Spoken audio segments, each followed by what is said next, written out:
Қайырлы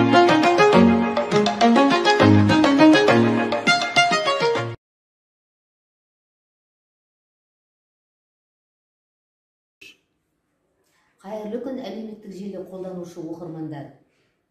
Бүгін кітапханамызда дін және мәдениет атты онлайн сұхбат сағатына Зағиптар қоғамының мүшесі, имамдардың білімін жетілдіру институтының түлегі, бірінші топ көз мүгедегі арнаулы кітапханамыздың тұрақты оқырманы Кенжебеков Ғалымжан Бекбергенұлы қонақта.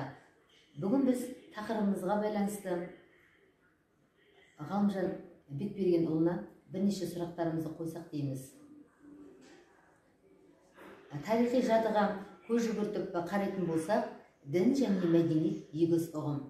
Әдеп ғұрып, салт дәстүр, наным сенім барлығы бірігіп байланысып, дін және мәдениеттің алтын көпірі іспетті.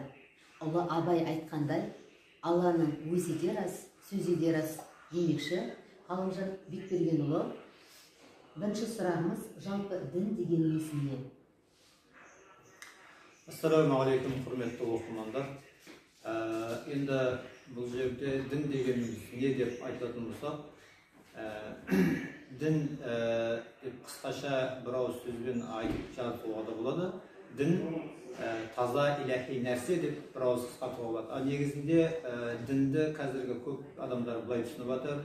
Будда діні, христиан діні, немесе мұсылман діні деп бөліп жатады. Негізінде Аллах Тағала өз тарапынан адам баласына анау ата-бабамыздың бізден бұрыннан келе жатқан Адам алейхиссаламнан бастап, соңғы ақырғы пайғамбар Мұхаммед саллаллаху алейхи вассалам уақытысына дейін Аллах тарапынан әуелгі пайғамбарларға парақтап, 10 парақтап, 50 парақтап түсіп отқан бұл дін адамдарды түзу жолға бағыттайтын нәрсе. Енді кейінгі кітаптары 4 кітап түсті. Оның бірі Дәуд пайғамбарға бұл Забур кітабы түскен. Одан кейін Мұса пайғамбарға бұл Тәурат кітабы түскен. Одан кейін Иса пайғамбарға Інжіл кітабы түсті. Одан кейін пайғамбарымыз Мұхаммед саллаллаху алейхи вассаламға Құран кәрім, өздеріңізге белгілі, қазіргі уақытта біздің мешіттерімізде адамдардың қолына ұстап оқып жүрген осы Құран кәрім. Енді неге ислам діні, неге христиан діні деп бөлінетін болса, алдыңғы 3 кітаптың құндылықтары жойылды. Өйткені неге деген сұрақ туындайтын болса, адамдар тарапынан оның ішіндегі мазмұндарын, мәндерін өзгертіп, әрбір адам өзінің ыңғайына қарай пайдалана бастады. Сондықтан бұл жерде осы Тәураттың да, Інжілдің де мағыналары өзгергеннен кейін олардың құндылықтары жойылды. Забур кітабы да дәл сондай болды, оның түпнұсқасы да жоқ. Енді бір Інжіл мен Тәуратта түпнұсқа бар дейді, бірақ оның да құндылықтары жойылып кеткен. Ал енді Құран кәрімнің сақталуы. Бұл Құран кәрімнің ішінде аят бар. Біздер бұл кітапты ақырет күніне дейін өзіміз сақтаймыз деген. Міне Аллах Тағала тарапынан осындай болғаннан кейін осы кітап қазіргі уақытқа дейін сақталып тұр. Сондықтан түсінген адамдар негізінде дін дегеніміз Аллах тарапынан адамдарды түзу жолға түсіретін нәрсе болған. Енді жаңағы айтып өткеніміздей, қазіргі христиан, мұсылман, Будда діні деп жатырмыз. Бұл Будда діні дегеніміз тек адамдар тарапынан философиялық жолмен ойлап табылған дін болып саналады. Рахмет. Ұрпақ тәрбиесі ұлт болашағы дейтін болсақ, діни экстремизм мен терроризмнің алдын алу және оның күресу жолдарын қалай түсінесіз? Бисмиллахир-рахманир-рахим. Енді бұл жерде дін мен терроризм, экстремизмді айтып отырсыздар ғой. Енді бұл жерде дін, жаңа өзіміз басында айтып өткендей, бұл Аллах тарапынан адамдарды түзу жолға бағыттайтын нәрсе. Бұның ішінде рахмашылық, мейірімділік, адамның бойындағы имандылыққа тәрбиелейтін, түзу жолға тәрбиелейтін. Ал енді экстремизм мен терроризмді айтатын болсақ, бұл адамдар арасында жік салу, зорлық-зомбылық жасау, өлтіру, үркіту, үрейлендіру, қорқыныш тудыру деген нәрселер туындайды. Ал енді келіп бұл екеуін бірге біріктіруге болмайды. Мысалы біздерде жастарымыздың экстремистік, террористік жолдарға, немесе шетелдерге соғысқа, джихад жолына деп, өз-өздерін шахидтік жолға деп кетіп қалуының себебі бұл діни, осы біздің ислам әлеміндегі дін мәселесінде толыққанды ілім алмағандығынан болып отыр. Сондықтан біздер қазіргі уақытта әрбір ата-ана отбасындағылар балаларымызды мүмкіншілігі болғанынша соған тырысып, өзіміздің жақын жуық мешіттерімізге оқуға үйретсек, осы дін саласында мектеп бітіргенше оқытып үйретіп жіберсек жақсы болады. Өйткені ертеңгі күні ол балаларымыз жоғарғы оқу орынға, басқа қалаға немесе басқа мемлекетке барып оқитын болса, сол жақтан осындай экстремистік немесе терроризмдік немесе басқа бір бағыттағы басқа бір дінге үгіттеп насихаттауы мүмкін. Өйткені адамның бойында бұл біздер қанша жерден керек демегенмен ол нәрсені аңсап тұратын бойымызда сондай бір не бар, тылсым күш бар. Бұл дін сондықтан бізге керек. Адам өз бойына осы нәрсені сезіп тұрады. Осы нәрсе маған керек, осы нәрсе маған таңсық нәрсе деп соған үңіліп оқығысы келіп тұратын сондай бір тылсым нәрсе бар.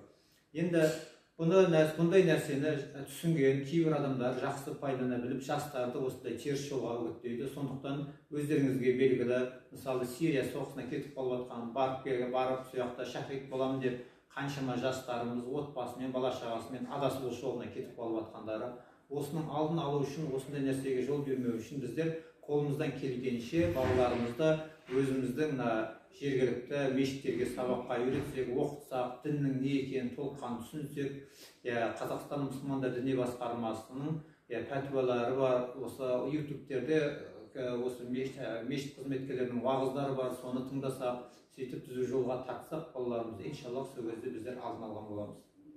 Рахмет. Келесі сұрағымыз, дінге сенушіліктің ерекшеліктері қандай? Дінге сенушіліктің ерекшеліктері қандай дейсіз ба? Бұл дінге сену деген сөз негізінде Аллах Тағалаға мойынсұнған деп ислам ілімінде айтылады. Бұларды не дейді? Жүрегінде иман бар адам дейді. Аллах Тағаланың әмірін орындаушыларды момын дейді. Момын деп неге айтыптыр? Аллах Тағала не әмір етті, соны орындайды. Соның парыз екенін, соған құлшылық қылу керек екенін, рахымдылық жасау керек екенін, Рамазан айларында ораза тұтып, қайыр садақа беру, құрбан айттарда құрбандық шалау, бұның бәріне сол мен момын адамдар қолдарынан келгенше тырысып жатады. Ерекшелігі дегеніміз қарап тұратын болсақ, ол адамның бойындағы намаз оқымайтын адам мен намаз оқитын адамның өзінің сөздері де бөлек болуы мүмкін. Бұлай қарап салыстыратын болсақ, жүріс-тұрысы да бөлек болуы мүмкін. Енді ерекшеліктер дегенде бұл діннің ерекшелігі, былай қарап тұратын болсақ, адамды таза жолға сүйрейді, таза жолға жүруге итермелейді. Сондықтан бұл жерде бұл діннің ерекшелігін сырт киімінен емес, адамның бойында рухани жан тазалығынан да аңғаруға болады.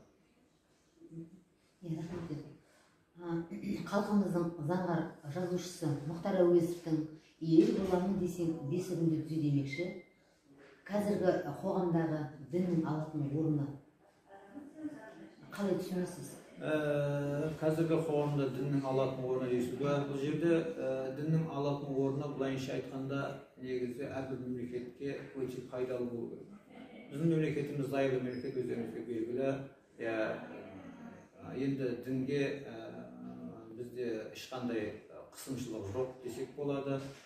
Немесе дінді сондай жауып тастаған жерлерде жоқ. Өйткені біздің мемлекетімізде қазір мешіттер ашып, 5 уақыт намазы өтіп жатыр, жұма намазы өтіп жатыр, құрбан айт, ораза айт, бұл мейрамдардың бәрі өтеліп жатыр.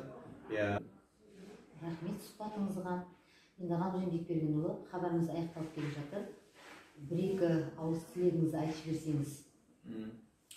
Жақсы, рахмет. Енді осы арнаулы зағиптар және көзі нашар көретіндердің кітапханасы былайынша айтқанда шын жүректен алғысымды айтамын. Өйткені осы жерде бір айлша жазып оқытып үйретеді екен, әрі кітаптарға сондай кітаптары бар екен, аудио кітаптары бар екен, оқитын кітаптары бар екен қаншама.